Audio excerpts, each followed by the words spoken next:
G'day everyone. I think if there's one thing that we can all agree on that we've looked forward to as we approach or enter retirement, it's freedom. We now have freedom from those tight schedules, the work commitments, having to plan around kids' school holidays and having to go to the extra expense of having the kids travel with us. So whether you're recently retired or you're just putting together a more flexible lifestyle, then travel now takes on a whole new meaning for you. At this stage of life, it's no longer just about ticking off those destinations, seeing the Eiffel Tower, seeing the Colosseum, been to the Grand Canyon. Now it's about meaningful experiences. It's about traveling with a bit of comfort, but it's also about traveling at a pace that suits you rather than a pace that's been forced upon you. But with that freedom comes a new challenge. How much should you plan ahead? How involved should your planning be? Or should you just leave everything open to chance and take it as it comes? The big change that I think that Pauline and I found was that we now had the opportunity to really take some time to explore somewhere new, truly experiencing a destination. G'day, I'm Dean, a recently retired veteran of the travel industry. This is my wife Pauline, unfortunately still stuck in the rat race. Together we visited over 30 countries in 30 plus years in what we refer to as our retirement trial run, bringing you insider tips, budget hacks and unique destinations to help you find your ideal travel lifestyle. Now, a little something about myself. For several years, I was a travel agent in Australia, and I would have helped hundreds of people with everything from planning and booking weekends away to their once-in-a-lifetime bucket list dream trips. And with that, I got to experience every level of pre-planning, from people that just said, just book my flights and my first night's hotel, to the people that would come to me with a spreadsheet with everything they wanted to do, everywhere they wanted to go, and the exact times that they expected to be doing them. Now, sure, these two styles are a long way apart at the opposite end of the planning scale. But here's what I learned from helping all those people with their trips and from the trips that Pauline and I have done with Dana, and since Dana started traveling on her own. But the question to ask isn't how much is the perfect amount of travel planning. Really, there's no one-size-fits-all answer to that one. Everyone has different needs, everyone has different wants. The real question is, how much planning is the right amount for you? And how do you work out what that right amount is?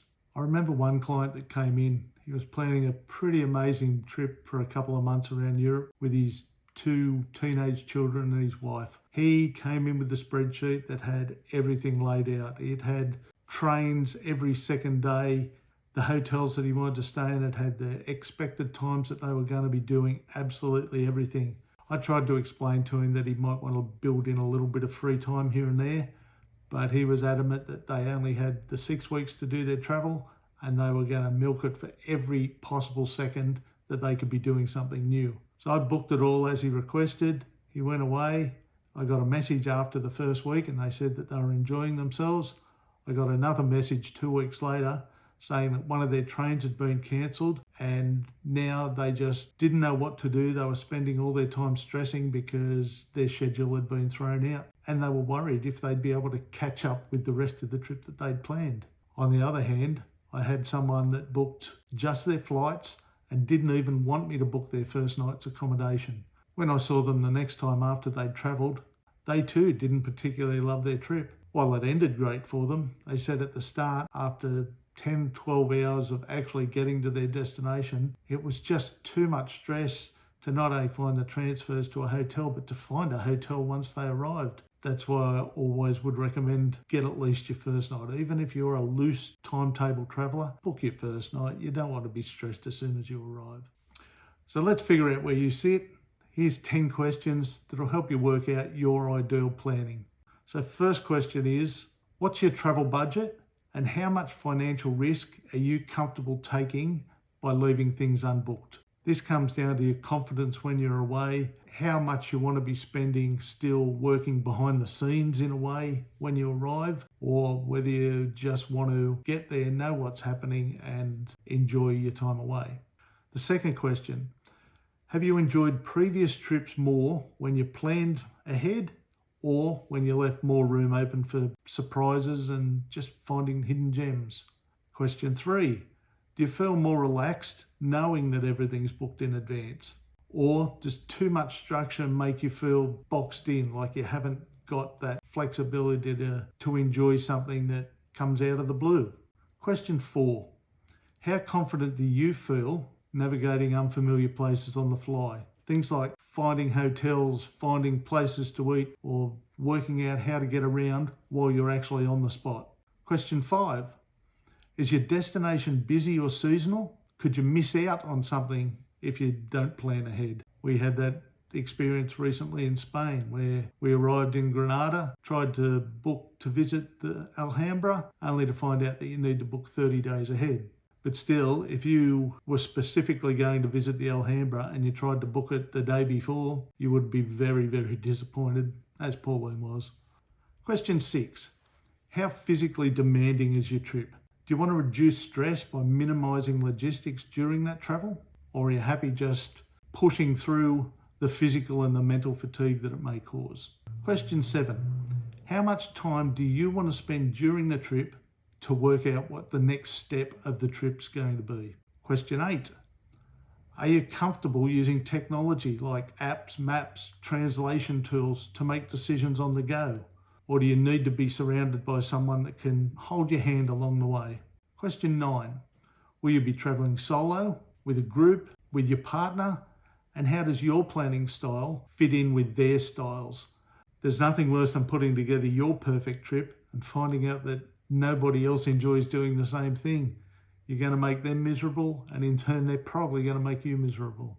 And question 10, what kind of experiences matter most to you? Is it iconic sites? Is it cultural immersion? Is it relaxation? The different type of travel that you're planning on doing this time may also have a big influence on how much planning you need to do to get it done. It takes a lot less effort to plan 7 days in a nice resort on the beach than it does to plan a 7-day road trip where you're going to a different place every day. Okay, so let's have a look at the 3 basic levels of travel planning. At one end, we have the overplanners. These are the people that love to be in control. They know where they're staying each night. They know what time the museum's open. They know where they'll be eating for dinner. The upside, obviously there's less stress during the trips, unless something goes wrong. The downside, there's no room for spontaneity. And when changes are forced upon you, it can actually be really stressful. At the other end, we have the underplanners. They crave freedom. They might book a flight and a hotel for the first night and then just see what unfolds. It can lead to some pretty exciting adventures, but also missed opportunities. Sometimes it might mean you've got to pay more for something for the last minute opportunity. And quite often there can be a lot of wasted time figuring out last minute logistics. Now let me stress, neither of those 2 approaches are wrong, but each comes with trade-offs. Most of us fall somewhere in the middle, and to me, that's where the magic happens. Let me break this down for you with a comparison. When it comes to peace of mind, overplanners have it high because everything's booked. Underplanners, well, it can cause them a fair bit of stress. The balanced approach gives you a moderate peace of mind. Key elements are booked, but you've got room for flexibility. If something interesting comes up, it's not going to throw out your entire schedule. Flexibility is where it gets interesting. Overplanners find it really difficult to change course once everything's locked in. Underplanners can go with the flow completely. It's no stress at all for them. But with a balanced approach, you've got a planned outline which gives you open blocks of time. So you can be spontaneous if something interesting comes up. For us over 50s travellers, here's what I've learned. The balanced approach is often ideal. You get comfort and ease, you get the freedom to adjust if your energy levels change or if you discovered something unexpected that captures your interest. A personal example of this was during our 3-month road trip through Mexico. We'd been on the go a fair bit, even though we were having a few days in each location. Everywhere being new, we could always find something interesting to do. About halfway through the trip, we hit Oaxaca. We'd been to Oaxaca before, and it's one of our favourite places in Mexico without a doubt. But we were starting to feel a bit run down. We originally booked for 4 nights there, but when Pauline got a bit ill on the second day, and I wasn't feeling that great either, we decided to stretch it out. We had nowhere booked beyond Oaxaca, so it was easy for us to change that 4 nights to 14 nights. We slowed down, we had the rest, we really got to experience in a much deeper way one of our favourite cities in the world. So having that flexibility was perfect for us. Now, the first step in finding your travel planning sweet spot is to understand your own comfort zone. Ask yourself this: do I feel anxious without a plan, or do I feel stifled with too much structure? How comfortable am I making decisions on the fly in unfamiliar settings? Do I like to wake up knowing what the day holds, or do I enjoy going with the flow?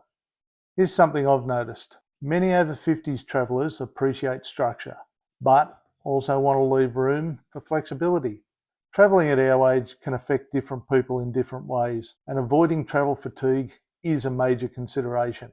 And while some of us have grown in confidence based on all of our past travel experiences and realise we can pretty much handle anything that may come our way, others have gotten more nervous as they aged and worried that their mind and body may not be up to those spur of the moment decisions and the extra physical demands that can come from not having planned ahead. Your ideal approach should reflect your travel personality, not someone else's. Don't let anyone tell you that you should be more spontaneous or that you're an overplanner. You know yourself best. I have to tell you that over the years, my travel planning strategy has changed quite dramatically, and we've spent every trip making it more closely suited to the way that we want to travel as we move forward. Let me start off by saying that a lot of these family trips were road trips in different parts of the world. And in the early times, I used to just really book the first place or two, the last couple of nights accommodation, our flights and our car hire. What we realised was that we missed out on the opportunity to do certain things in certain places because booking them last minute meant either a lack of accommodation options or we'd missed out on something. So we changed our next trip.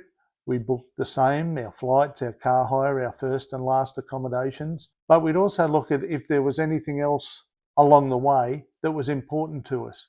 So we might say, look, at the end of the second week, we want to be in such and such a place because this is happening that weekend. Or 5 weeks into our trip, we want to be at this place because this event's happening there.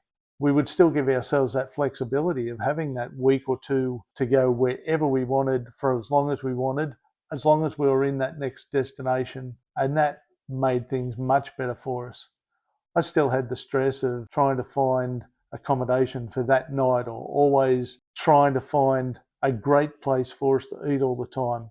Now that it's just Pauline and I travelling, we're much more open to just taking it however it comes. Our recent couple of months road tripping around Spain and Portugal was a very freewheeling affair, and we loved it. And here's another thing to consider. Not every destination lends itself to the same level of spontaneity. You need to consider the nature of your trip. High demand destinations like Japan during cherry blossom season or Europe in summer often require advanced planning for accommodations, attractions, and even transport. You simply can't rock up in Kyoto in April and expect to find a decent hotel room at a reasonable price. Remote or logistically complex places may need extra coordination as well, especially where transportation's limited. But laid-back destinations like beach towns or countryside retreats often allow more room to explore without a strict plan. You can afford to be more spontaneous in those type of places. Now here's our experience. Pauline and I generally prefer a more freestyle approach to travel planning.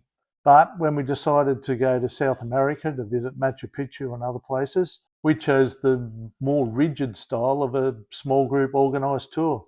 So our main reason behind taking a group tour to South America was that we knew that there were some pretty substantial distances to be travelled. It definitely wasn't going to be a road trip for us in the time that we had available. There were also places that we definitely wanted to see and we wanted to understand. We wanted to know about the history, so we would have wanted guides anyway. How long you're planning to be away and why you're travelling can also affect how much planning becomes ideal. Short trips benefit from more structure so you can maximise your time. Obviously, you want to do as many things as you can with that short period of time. If you only have a few days, it's probably a waste of precious time trying to find things you want to do after you arrive. But longer trips allow far more flexibility, especially if you're slow travelling or you're exploring multiple regions. You have time to ask locals or other travellers for recommendations. the sort of things that you can't do if you're locked into a set itinerary. Special purpose trips like anniversaries, cruises, family reunions, they can all require that extra amount of coordination and planning. So for retirees and semi-retired people even, longer, slower trips are becoming more and more common. They offer the luxury of time and give you the option of less rigid planning. But remember, this is only the right way to plan if this is the travel style that suits your personal comfort level. Right, regardless of where you sit on the planning spectrum, there are a few things that even the most laid-back planner really should be doing. These pretty much are essentials. First, flights and entry requirements. You need to know that you can get there, and you need to know that they're going to let you in when you arrive. Second, seriously make sure that you book at least your first night's accommodation. There's nothing worse than arriving somewhere new and tired, only to find yourself wandering around looking for a place at the last minute. Third, key activities will need some advance booking. If there's something you absolutely must do and it needs to be booked ahead, book it ahead and make sure that that fits in with your plans. Now here's what I recommend as the planning skeleton approach. Think of it as fixed points with flexible time in between. You have your anchor days, those important experience and non-negotiables that we've talked about before. But between those anchor points, you've got the freedom to move around as you will, knowing that you might have 3, 5, 10 days before you're getting to the next important place that's a must-do. I feel that a good rule of thumb is to have at least 30% of your time open for impromptu discoveries. Plan your important experiences, but allow time to rest, to really get a chance to explore those new neighbourhoods that you're in, or to follow new things that pop up that look interesting.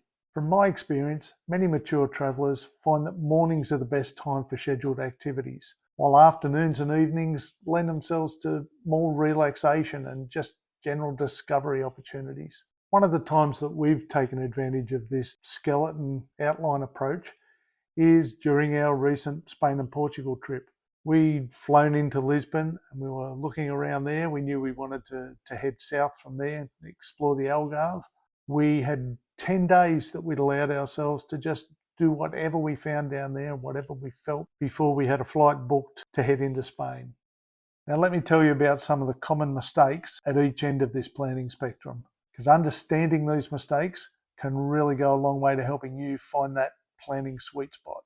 Over-planning pitfalls can include things like burnout from such tight schedules, missed spontaneity and opportunities, pressure to stick to the plan even when something better comes along. I've seen people miss things like incredible festivals just because it didn't fit in with their schedule. Underplanning pitfalls can include things like the last minute stress from finding out that you needed to pre-book a particular thing that you wanted to do. It might be the higher costs involved with some last minute travel, difficulty finding good quality accommodation at the last minute.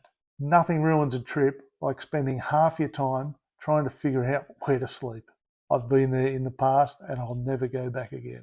So after surviving what seems like a lifetime of working and years of dealing with the extra constraints of family travel, we seasoned travellers often prefer smoother, more comfortable experiences. Finding the middle ground helps you to avoid the pitfalls from those two extremes.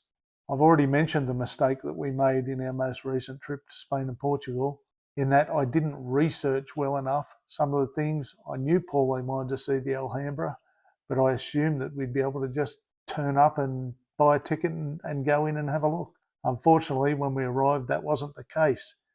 If I'd have done my normal amount of research, I probably would have discovered, and we would have put that in as one of our essentials and added it to our skeleton outline. And I can assure you that Pauline's made it pretty clear to me that when she gives me an essential thing for her to do on one of our trips in future, I'd better make sure that we get to do it. On a personal note, Pauline and I definitely consider ourselves experienced travellers. With over 30 years of travelling together and over 30 countries visited together. To be honest, our strategy is still evolving as far as planning goes. There's no doubt that we do a much better job than we did 20 years ago, even 10 or 5 years ago. And that's why you shouldn't be scared of changing up your previously used planning schedules and try something new. If something didn't quite work last time, that's the perfect spot to start trying to do it a different way. We usually keep things pretty loose. As we said, we love a good road trip, and that's the perfect type of travel to go with this loose outline type thing. But if we're heading off in a different type of trip, like our trip to South America, our trip to Vietnam, it wasn't going to lend itself to our normal style of travel. So we were flexible enough to do a different style of travel planning just for that. And both of those trips ended up great. Now, I'd love to hear from you in the comments below. What do you love or hate about travel planning? Are you an underplanner, an overplanner, or do you fall somewhere in the middle? And have you found that your planning styles changed as you got older? So if you found this helpful, please give a thumbs up and subscribe for more practical travel advice.